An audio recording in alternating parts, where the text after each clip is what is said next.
Britain, a name that once resonated with power, with pride, with the very soul of a nation. It was a beacon of hope, a symbol of resilience, and a testament to human ingenuity.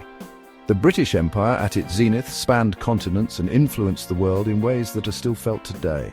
The echoes of that grandeur can still be seen in our iconic landmarks, in the faces of our people, and in the stories passed down through generations.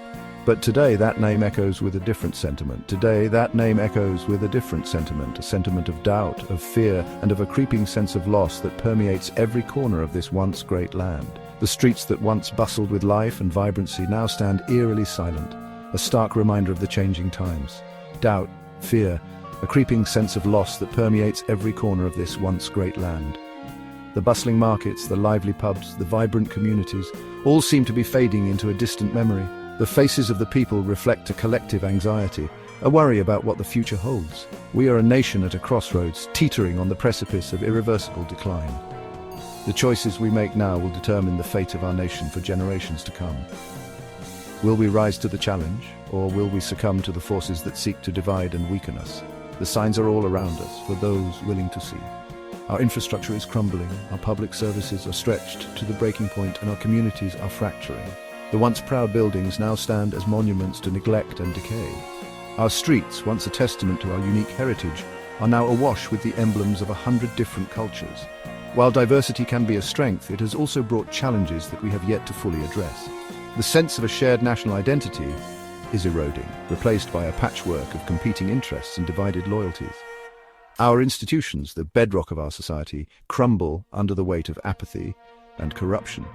The trust that once existed between the people and their leaders has been shattered, replaced by cynicism and disillusionment.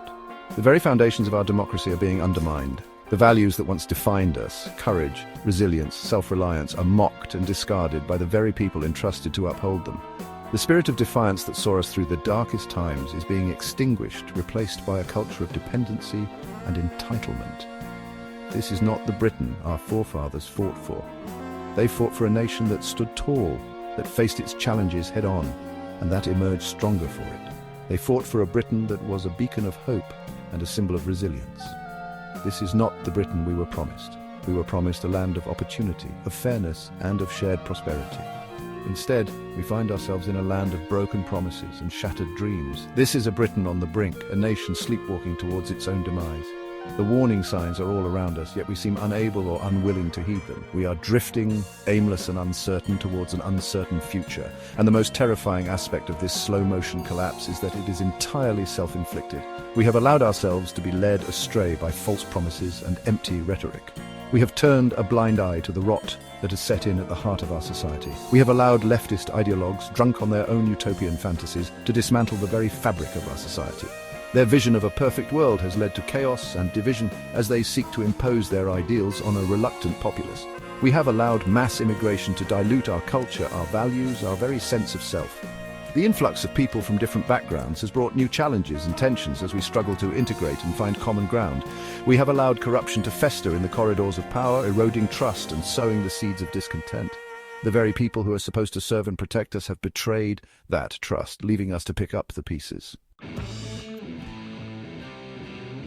At the helm of this national tragedy stands a new breed of politician, more concerned with appeasing the mob than serving the people.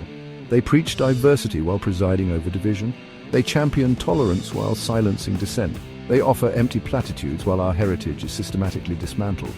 Keir Starmer, the current Prime Minister, embodies this new breed of political elite. A man who speaks of unity while driving wedges between communities. A man who promises prosperity while burdening future generations with unsustainable debt.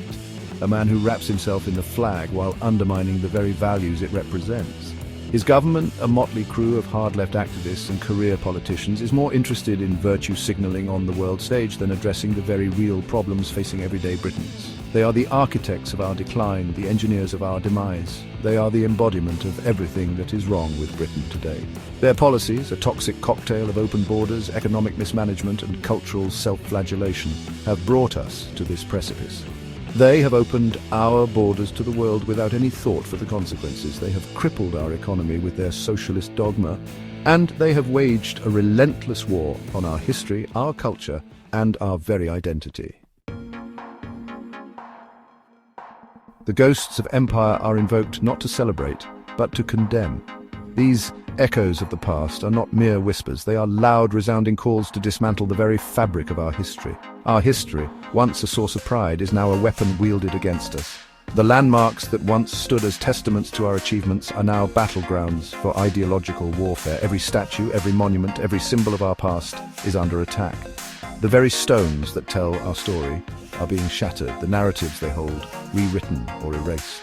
We are told to be ashamed of who we are, to apologize for our very existence.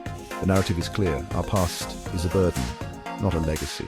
This is not about righting historical wrongs, it is about erasing the very essence of our identity. The destruction of documents and artifacts is a symbolic act of erasing our collective memory.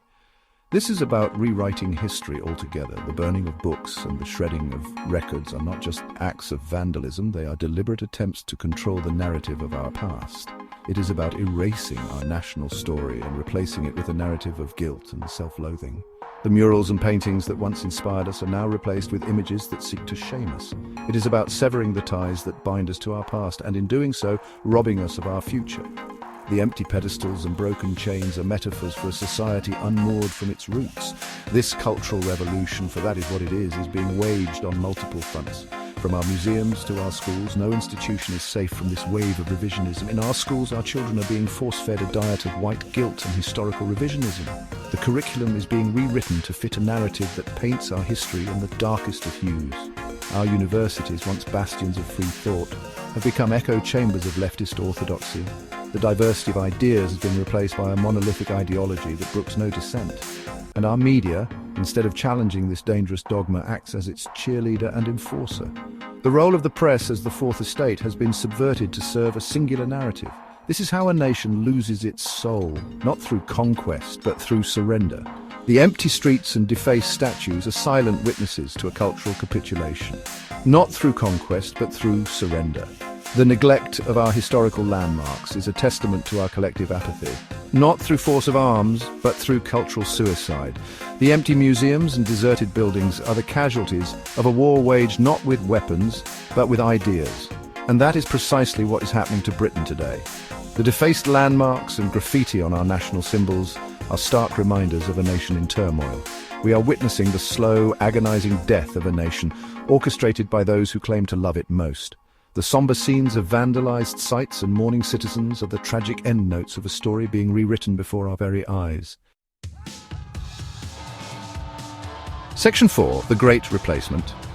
The most visible symptom of Britain's malaise is the sheer scale of mass immigration. Our island nation, once a bastion of shared heritage and common values, is now unrecognizable. Streets once alive with the sound of children playing are now dominated by foreign tongues. This is not about closing ourselves off from the world. It is about preserving what makes Britain, Britain. It is about protecting our culture, our way of life, from being eroded beyond recognition.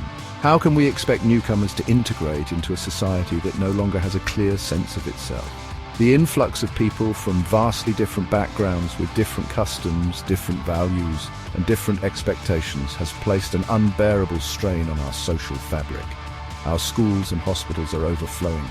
Our housing stock is stretched to breaking point, and our social welfare system is buckling under the weight of unsustainable demand. This is not about blaming immigrants for our problems, it is about acknowledging the very real challenges that mass immigration poses to our national cohesion and our ability to function as a cohesive society. It is about asking difficult questions that our political class seems unwilling to even acknowledge, let alone answer. Section 5. The scales of justice weighted and warped. The erosion of our national identity is further compounded by the failure of our institutions to uphold the rule of law. This failure is not just a recent phenomenon, but has been a gradual decline, eroding the very foundations upon which our society was built. The principles of justice and fairness, once the bedrock of our legal system, are now being questioned and undermined at every turn. The police, once the envy of the world, are now hamstrung by political correctness and cowed by the fear of being labelled racist. This fear has led to a paralysis within the force, where officers are hesitant to act decisively, even in situations that demand immediate intervention. The result is a growing sense of lawlessness, where criminals feel emboldened and the public feels increasingly vulnerable. Criminals roam free, while ordinary citizens are afraid to walk the streets. The sense of safety that once pervaded our communities has been replaced by a pervasive fear. This fear is not unfounded, as statistics show a rise in violent crimes and a decrease in successful prosecutions. The streets, once bustling with life and activity, now lie empty and foreboding after dark. The courts, once bastions of impartiality, have become politicized, more interested in protecting the rights of criminals than upholding the rights of victims. Judges, who were once seen as the ultimate arbiters of justice, now face accusations of bias and partiality. The legal system, designed to be a shield for the innocent and a sword against the guilty, is now perceived as a tool for political maneuvering.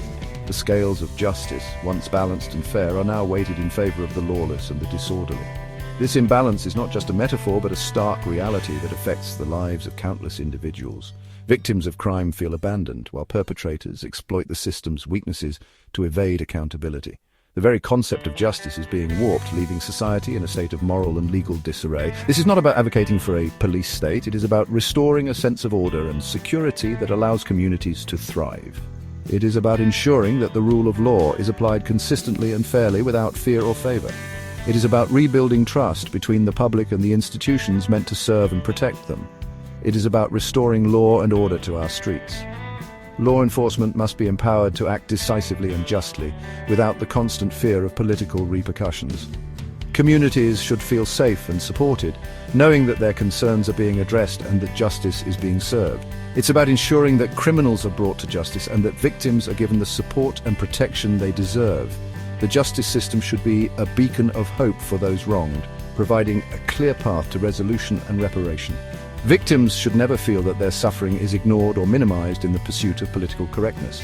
It is about upholding the fundamental principle of equality before the law, regardless of race, religion, or creed. This principle is the cornerstone of a just society, ensuring that every individual is treated with dignity and respect. The law must be blind to personal characteristics, focusing solely on the facts and merits of each case. The current state of our justice system is a national scandal. It reflects a deeper malaise within our society, where the values of fairness and justice are being eroded. This scandal is not just a legal issue, but a moral one, calling into question the very soul of our nation. It is a betrayal of everything that Britain once stood for. The ideals of justice, fairness, and equality that once defined our nation are now under threat. This betrayal is felt deeply by those who still believe in the promise of a just and fair society, and it is a clear indication that we are no longer a nation governed by the rule of law, but by the dictates of political expediency and the whims of the mob. This shift undermines the very fabric of our society, leading to a future where justice is no longer a guarantee but a privilege reserved for the few. We must act now to restore the integrity of our legal system and reaffirm our commitment to the principles that once made Britain great.